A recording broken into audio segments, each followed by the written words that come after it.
Hello, I'm Teacher Ivan from Wuna Educational Services. I welcome you to our third lesson.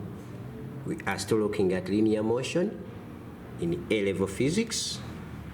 And now for today, we shall be looking at the motion graphs. Motion graphs for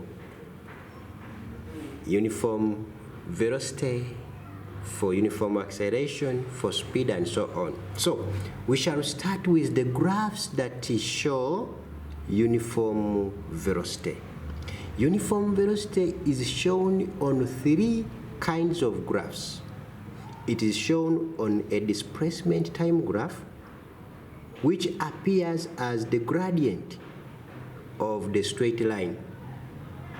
The gradient of the straight line on a displacement time graph gives us uniform velocity. The other graph is the velocity time graph, and on a velocity time graph, uniform velocity appears as a straight line since the velocity is not changing.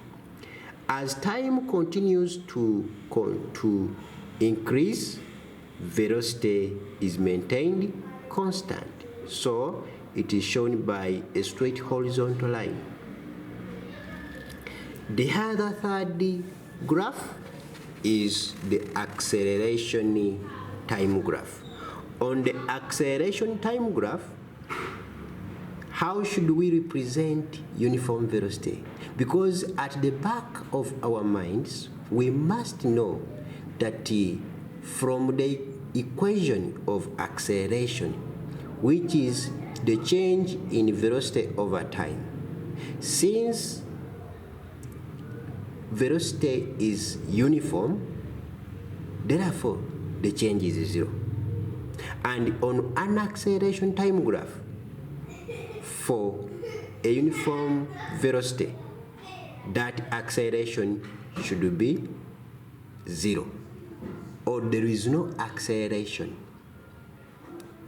There is no acceleration when the velocity is uniform, because the change in velocity is zero. So when drawing the acceleration time graph, we don't represent anything, or we can take this as our zero and we just draw a horizontal line which shows that the acceleration is zero during uniform velocity. So those are the graphs that show uniform velocity. It was displacement time graph, velocity time graph, and acceleration time graph. We also now come to uniform acceleration, graphs that show uniform acceleration. The first one is the velocity time graph, where the gradient of the straight line show us or gives us uniform acceleration. Remember, uniform acceleration is the constant rate of change of velocity, and therefore the gradient of a velocity time graph gives us the uniform acceleration. So it is represented by drawing a straight line graph from the origin, whose gradient gives us acceleration. We also come to the acceleration time graph. Since we are looking at uniform acceleration, therefore on the acceleration time graph, since the velocity, the acceleration is to be uniform or constant, we represent it with a straight horizontal line coming from any given value, which shows that as time is increasing, the acceleration is maintained constant. Then we also have uniform deceleration, which is also negative acceleration. During uniform deceleration, that's when the velocity is decreasing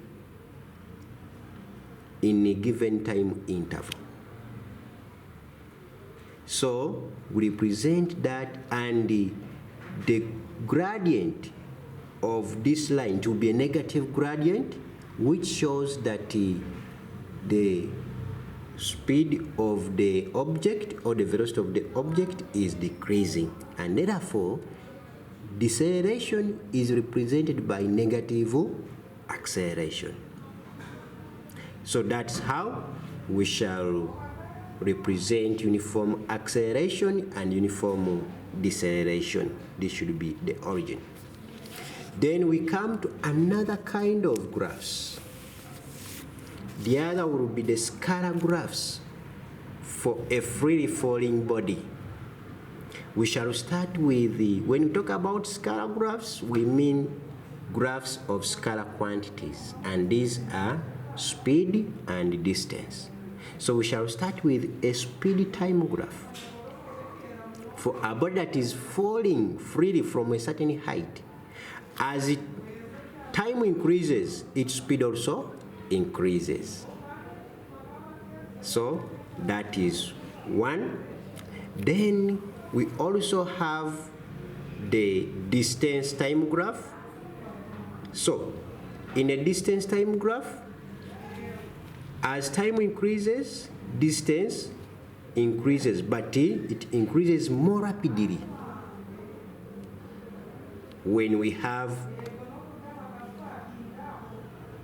an increase or a gradual increase in time. As time increases, the distance of the body increases more rapidly. That's why we have that kind of graph. Then we also have graphs of a body thrown vertically upward from the top of a cliff. We shall start with the displacement time graph, whereby in a displacement time graph, we are starting from somewhere, because remember the thrower is standing on a cliff that is at a height above the ground. And when he throws a body, the body makes a projectile and comes back to the ground. That is at a point below the point of projection. That's why we have that kind of graph. Then the other graph is the velocity time graph.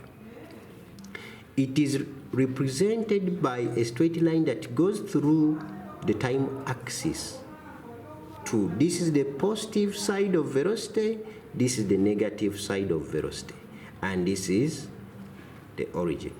And therefore, we draw it this way, or it looks like this, simply because during this time up to here, it's when the body's velocity is decreasing. Remember, when you throw up an object, its velocity goes on decreasing. And now at this point is where we have maximum height. And now at maximum height is when the body is momentarily at rest and V is 0.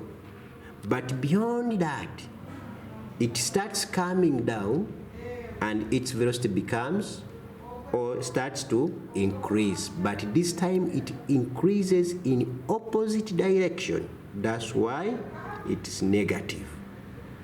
Because with velocity, we should be mindful about the direction. So this one shows an increase in velocity, but in opposite direction. Because it has been going up, it's now coming down. Then the other graph is the speed time graph. On the speed time graph, we shall have a decrease in speed up to the maximum height. And guess what? After reaching the maximum height, the speed increases when the body is coming back. But this time around, we are not so much interested in direction. That's why we show the increase like that. So this is for speedy time graph, where there is a decrease until it reaches maximum height, where the speed is 0, and then from there it starts increasing as the body comes down. So that is the speed time graph. Otherwise, those have been the motion graphs for different aspects. Please, I request you to please subscribe to all our YouTube channels, hit the bell, and we enjoy learning together. Otherwise, for questions, for clarifications, please don't hesitate to send us